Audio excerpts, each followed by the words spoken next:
Hello students. तो आज हम पढ़ेंगे स्कैटरिंग ऑफ लाइट के बारे में और इसके जो डेली लाइफ में एप्लीकेशंस होते हैं उनको हम लोग समझेंगे। लास्ट वीडियो में हमने पढ़ा था एटमॉस्फेरिक रिफ्रैक्शन के बारे में और उसके जो एप्लीकेशंस हैं डेली लाइफ में उसको भी हम लोग पढ़े थे। ठीक है, तो पहले समझते हैं स्कैटरिंग होता क्या है।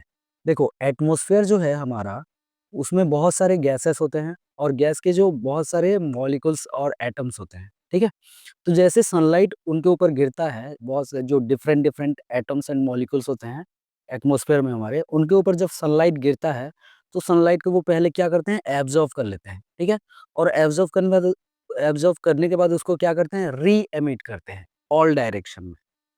इसको कहते हैं स्कैटरिंग ऑफ लाइट।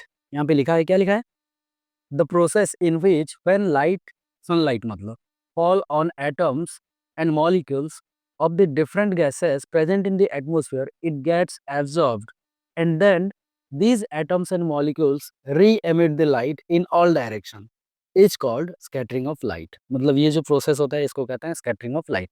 पहले क्या करेंगे, जो एटम्स एंड मॉलिक्यूल्स हैं एटमॉस्फेयर में हमारे, वो लाइट को पहले एब्जॉर्व करेंगे और एब्जॉर्व उसके बाद क्या करेंगे, वो हर एक डायरेक्शन में उसको स्प्रेड कर देंगे, मतलब स्कैटर करेंगे। और जो एटम्स एंड मॉलिक्यूल्स जो लाइट को स्कैटर करते हैं उनको कहते हैं स्कैटरर। मतलब ये जो एटम्स एंड मॉलिक्यूल्स हैं हमारे एटमॉस्फेयर में जो लाइट को स्कैटर करते हैं, इनको कहते हैं स्कैटरर कहते हैं। ठीक है, अब इसका जो एप्लीकेशन होता है, अब एप्लीकेशन पढ़ने से पहले एक और चीज़ समझ लेते हैं। देखो, जब लाइट इनके ऊपर गिरेगा, सनलाइट गिरेगा, सनलाइट में 7 कलर होते हैं। ठीक है, जब ये लाइट को एब्ज़ॉर्ब एब्ज़ॉर्ब करेंगे और फिर री एमिट करेंगे, तो जो री एमिट करने के बाद जो लाइट होगा, जो निकलेगा इससे, री एमिटेड लाइट जो होगा, उसमें जो 7 कलर्स होते हैं ना, जो विबज्योर होता है, उन सब कलर का इंटेंसिटी अलग-अलग हो जाता है। तो जो फाइन पार्टिकल्स, मतलब जो एटम्स एंड मॉलिक्यूल्स हैं, इनको फाइन पार्टिकल्स कहते हैं। ये जो फाइन पार्टिकल्स होते हैं ना, सबसे ज़्यादा स्कैटर करते हैं उस लाइट को, उस कलर की लाइट को जिसका वेवलेंथ कम होता है। ठीक है? जैसे कि अगर हम लोग देखें तो 7 कलर्स जो हैं, इसमें वायलेट कलर जो होता है उसका वेवलेंथ कम होता है, सबसे कम होता है। फिर उससे थोड़ा ज़्यादा होता है ब्लू का, फिर उससे थोड़ा ज़्यादा होता है अ, ग्रीन का, ऐसे बढ़ता जाता है। और रेड कलर जो होता है सबसे ज़्यादा वेवलेंथ होता है रेड कलर का। तो मतलब कि जो ये जो स्कैटरर हैं एटमॉस्फेयर में, जो फाइन पार्टिकल्स हैं, एटम्स एंड मॉलिक्यूल्स हैं, ये सबसे ज़्यादा कौन से कलर को स्कैटर करेंगे? वायलेट को, उसके बाद ब्लू को, फिर ग्रीन को, ऐसे। अगर सबसे कम किस कलर को स्कैटर करेंगे तो वो है रेड कलर। ठीक है? तो अलग-अलग जो स्कैटर होने के बाद जो लाइट होता है उसका इंटेंसिटी जो होता है ना, वो इंटेंसिटी क्या होता है? इंटेंसिटी प्रोपोर्शनल होता है वेवलेंथ के 4th पावर के साथ, इनवर्सली प्रोपोर्शनल होता है। ऐसे मतलब। ये है नहीं, 10th क्लास के कोर्स से बाहर ही है, लेकिन समझने में ये हेल्पफुल होगा कि जिसका वेवलेंथ ज़्यादा होगा, उसका इंटेंसिटी कम होता है।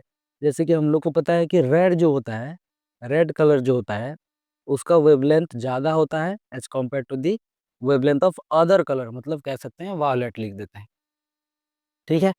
तो जिसका वेवलेंथ ज़्यादा होगा उसका इंटेंसिटी स्कैटर होने के बाद, मतलब स्कैटर लाइट का इंटेंसिटी कम होगा। कितना कम होगा? वेवलेंथ के 4th पावर के हिसाब से कम हो जाएगा। ठीक है? तो ये है रिलेशन, जिससे हमको समझ आएगा कि कौन से लाइट ज़्यादा स्कैटर होता है और कौन सा कलर का लाइट कम स्कैटर होता है। ठीक है? अब समझते हैं इसका जो डेली लाइफ में एग्जांपल होता है, क्या-क्या हम लोग देखते हैं। देखो, जो ब्लू कलर होता है स्काई का, वो क्यों होता है? वो एक इसका एप्लीकेशन है। तो पहला एप्लीकेशन इसको मिटा देते हैं। पहला एप्लीकेशन है,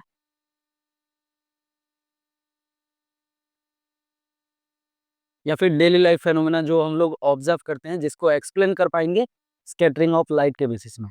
तो पहला फेनोमेना है, वो है blue colour of the sky. Blue अपनी ब्लू कलर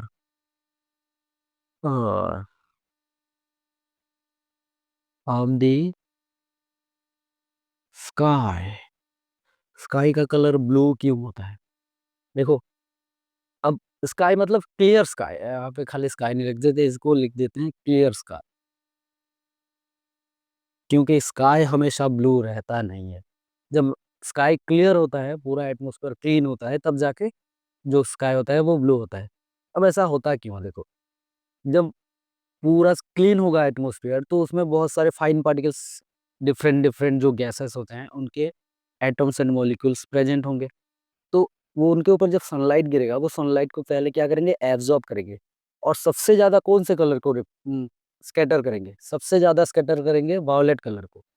उसके बाद कौन-सा कलर आएगा, उसके बाद ब्लू आएगा, उसके बाद ग्रीन आएगा और सबसे कम स्कैटर होगा तो वो होगा रेड कलर, ठीक है? तो ये जो है ब्लू क्यों दिखता है? हमको तो वायलेट दिखना चाहिए ना? नहीं, जो हमारा आई होता है ना वो ब्लू कलर को बहुत ज़्यादा पर्सीव करता है, ठीक है? बहुत ज़्यादा पहचानता है ब्लू कलर को। इसलिए जो क्लियर स्काई होता है ना, उसका कलर हो जाता है ब्लू, ब्लू दिखाई देता है। अच्छा, अगर एटमॉस्फेयर ही ना होता तो स्काई का कलर दिखता क्या? कोई कलर दिखता? नहीं। एटमॉस्फेयर अगर नहीं होता, तो एटमॉस्फेयर में कोई भी पार्टिकल्स नहीं होता, एटम्स, मॉलिक्यूल्स होता ही नहीं, प्रेज़ेंट नहीं होता जो लाइट को स्कैटर कर सके। तो क्या होता? कोई भी स्कैटर ही नहीं करता, तो लाइट क्या दिखता? लाइट ही नहीं दिखता। मतलब जो स्काई है, वो हमको कैसे दिखता? डार्क, ब्लैक दिखता। डार्क तो नहीं कहते, ब्लैक दिखता। जैसे कि स्पेस में अगर कोई चला जाए, एस्ट्रोनॉट्स जो होते हैं, उनको स्काई का कलर कैसे दिखता है? उनको स्काई का कलर ब्लैक दिखेगा, उनको स्काई दिखेगा ही नहीं। क्योंकि वो स्पेस में अगर होंगे तो स्पेस में तो कोई एटमॉस्फेयर है नहीं जो लाइट को रिफ्लेक्ट कर सके, इसलिए तो स्पेस ब्लैक दिखता है। हाँ, सन हमको दिखेगा, क्योंकि अगर हम लोग डायरेक्ट सन के डायरेक्शन में देखेंगे तो सन हमको दिखेगा, लेकिन सन का लाइट हमको नहीं दिखेगा ज़्यादा। और दिन में भी हमको स्टार दिखेंगे। क्यों? एटमॉस्फेयर अगर ब्लैक होगा तो सन का लाइट तो ब्राइट, इतना ब्राइट नहीं दिखेगा हमको कि हमारे चारों ओर जो चीज़ें हैं वो नहीं दिखेगा हमको। तो जो स्टार्स होंगे वो भी दिन में दिखेंगे। अब पता भी नहीं चलेगा दिन है या रात है ठीक से, ठीक है? तो एटमॉस्फेयर होने के कारण जो क्लियर स्काई होता है वो ब्लू कलर का होता है। अगर एटमॉस्फेयर नहीं होता तो हमको कैसा दिखता? ब्लैक दिखता, ठीक है? जैसे एस्ट्रोनॉट्स को जो स्काई होता है वो ब्लैक दिखेगा। वैसे ही अगर कोई एटमॉस्फेयर नहीं होता तो हमको भी ब्लैक ही दिखता, ठीक है?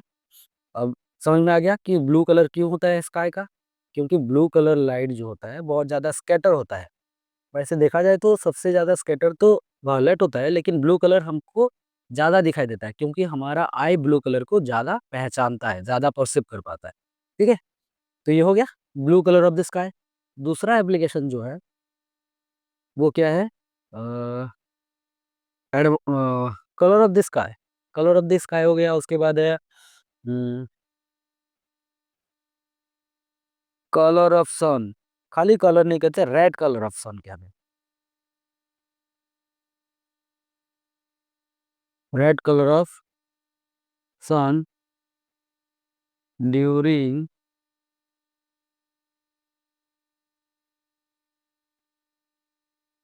Sunrise and sunset. ये शायद सिलेबस से कट गया है ये वाला पोर्शन। सनराइज और सनसेट के टाइम में रेड कलर क्यों दिखाई देता है? सन। तो इसको भी ये इजी है समझने के लिए, इसीलिए मैं बता दे रहा हूँ, ये इतना इजी है। देखो, जब हम लोग सनराइज या फिर सनसेट के टाइम में देखते हैं ना सन को, तो वो क्या होता है, वो होराइजन से बिलो होता है और होराइजन से नीचे होता है। अगर होराइजन के ऊपर में भी होता है तो वहां से जब लाइट आता है एटमॉस्फेयर के थ्रू, तो वो लॉन्गेस्ट डिस्टेंस ट्रैवल करके आता है। जिस केस में क्या होता है, जो ब्लू या फिर जो शॉर्टर वेवलेंथ होते हैं, मतलब छोटे वेवलेंथ वाले जो लाइट होते हैं, वो स्कैटर आउट हो जाते हैं, वो हमको दिखता ही नहीं है।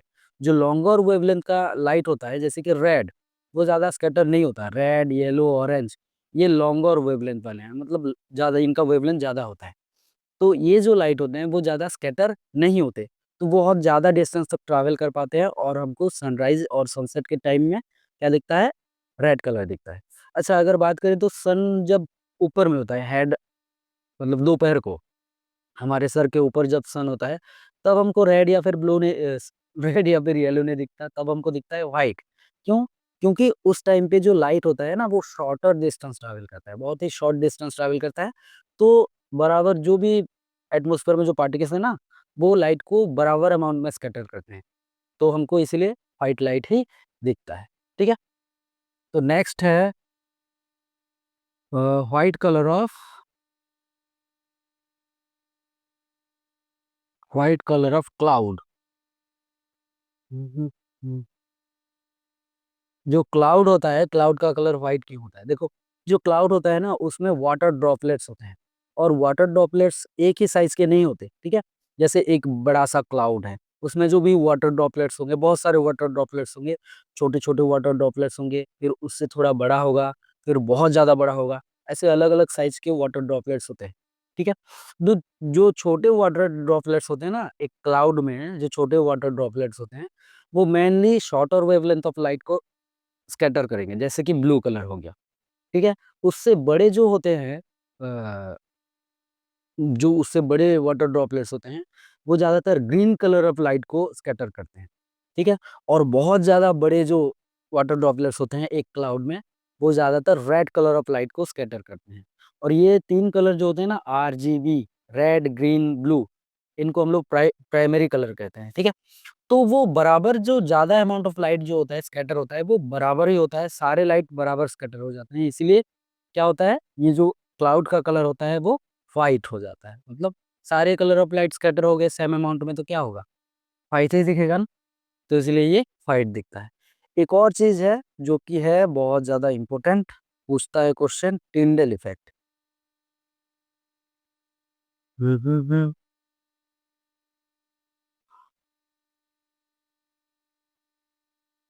Tyndall effect.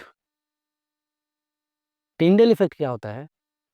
देखो, जो हमारे एटमॉस्फेयर जो है उसमें फाइन पार्टिकल्स जो होते हैं, उनके द्वारा जो लाइट स्कैटर होता है, तो लाइट का पाथ जो विज़िबल होता है, उसको कहते हैं हम लोग क्या? Tyndall effect.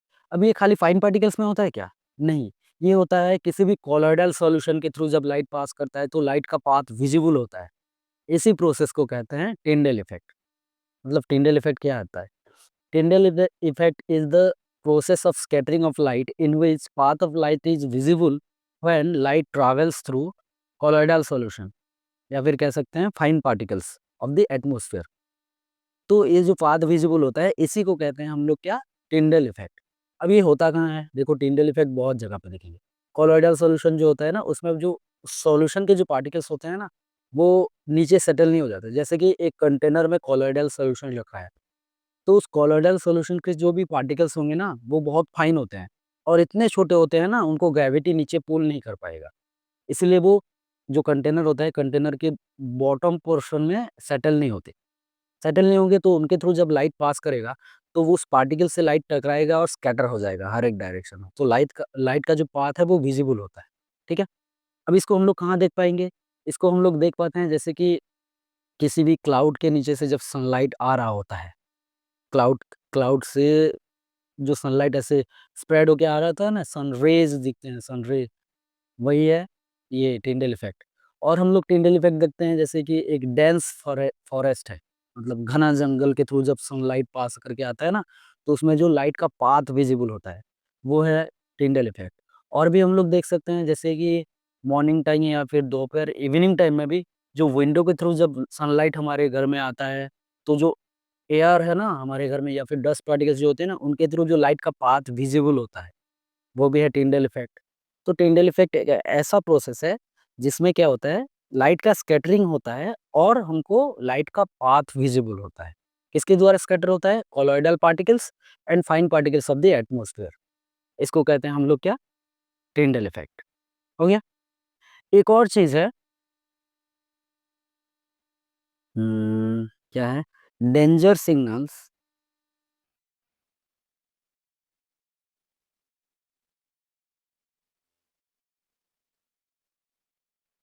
Written in red colour. जितने भी डेंजर सिग्नल्स होते हैं